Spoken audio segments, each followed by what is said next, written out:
in Washington. He is a former U.S.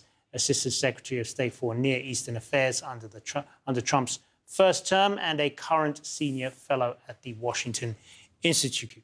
Good to have you both with us, gentlemen. So let me start with you, David. What do you think is going on here? We're hearing Iran may not even attend at this point. They haven't confirmed that they will. So at what point does this become more about optics than actual diplomacy?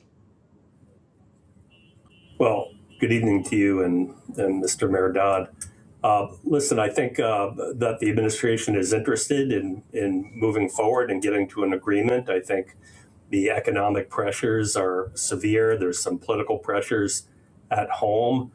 And I think that the Iranians seem to want some sort of agreement. But I think they're hashing out details, but, with the blockade, with Iran's demands going forward on the Straits of Hormuz, I think they're having difficulty. And of course, remember, it took about 2 years for the Obama administration to get to the JCPOA, a tentative agreement, and then another 1.5 years to seal the deal. So I think it's a little unrealistic to think that this was going to be a very quick deal being made or permanent ceasefire agreement on the nuclear after 40, 50 days of war.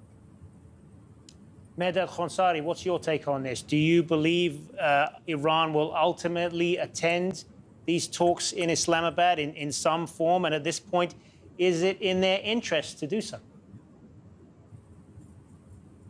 I think, first of all, thank you very much for having me, and thank you to Mr. Schenker.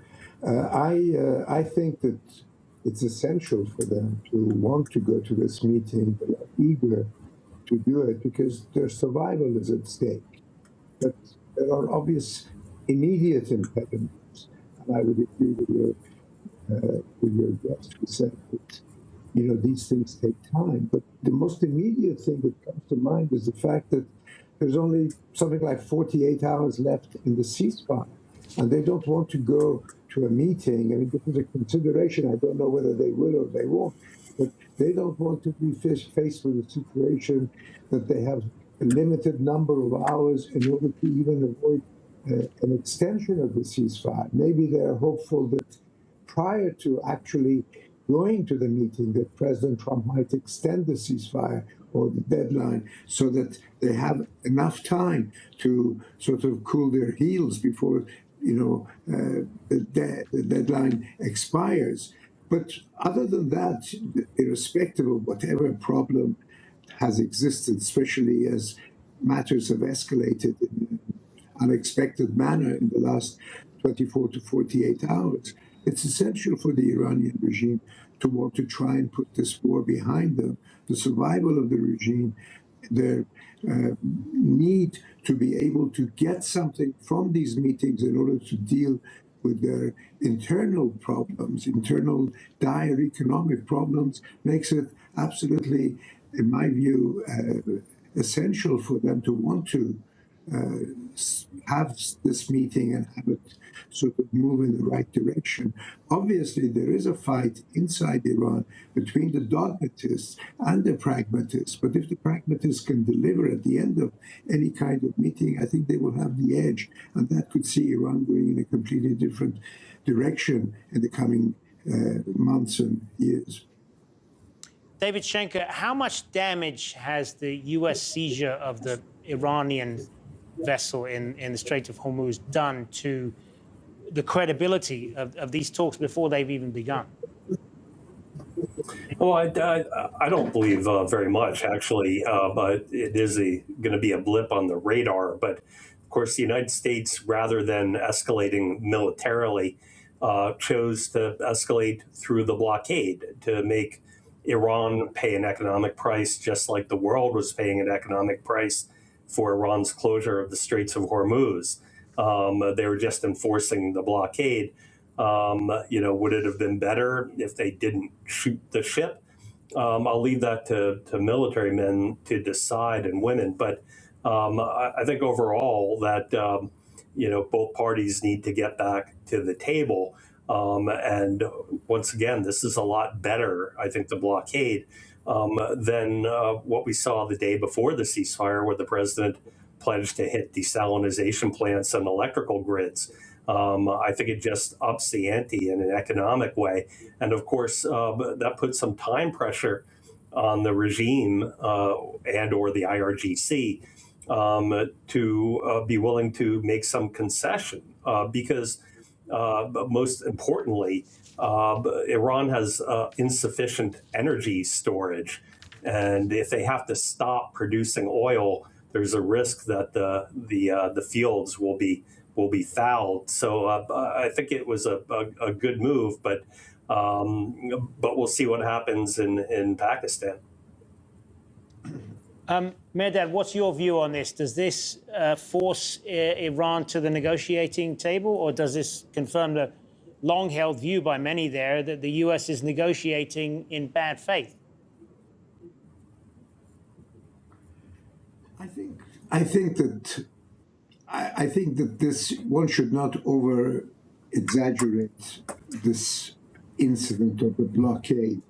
If the meeting happens, I mean, you have to bear in mind that on the first day, when the United States extended the ceasefire to Lebanon, the Iranian foreign minister, albeit with some retribution against him by some hardliners, came out and publicly said that they would open the Strait of Hormuz.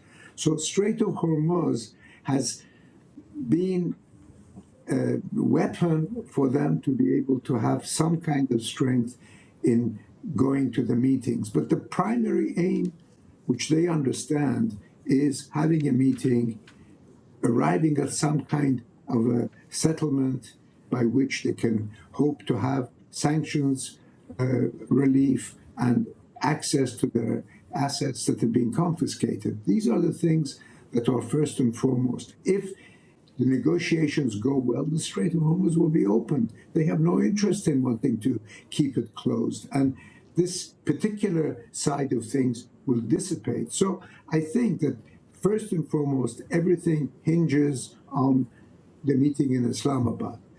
You have to bear in mind that inside Iran, those people anxious for wanting to have this meeting have to be very careful in how they move forward, because they are dangerous people inside Iran who are against that and are willing to sabotage that or even eliminate them if they can. So all of these things which people on the outside don't see, these are things happening inside Iran, but they are a factor. But I think that somebody like Ghalibaf, who went to Islamabad the last time, is anxious in wanting to resume the talks in the hope that it would progress. And and obviously, as I mentioned to you, this can't happen in a period where you have something like 48 hours before the supposed ceasefire is supposed to come to an end. So these are the considerations. But I think the Strait, whatever has happened in the Strait, although important, but it's not decisive. And what is decisive is holding the meetings and seeing if something can be worked out. David Schenker, the last round of talks in Islamabad failed, with the two biggest sticking points being the Strait of Hormuz, as we've been discussing, and Iran's nuclear program. What's changed that would make this round any different to you?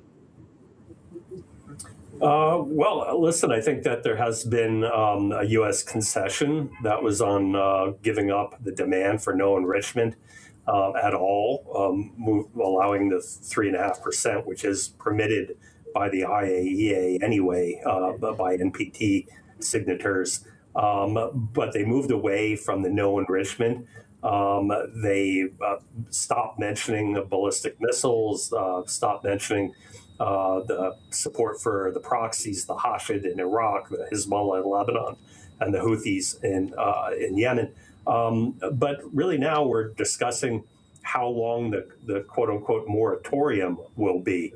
When the Iranians say 5 years, the United States says 20 years.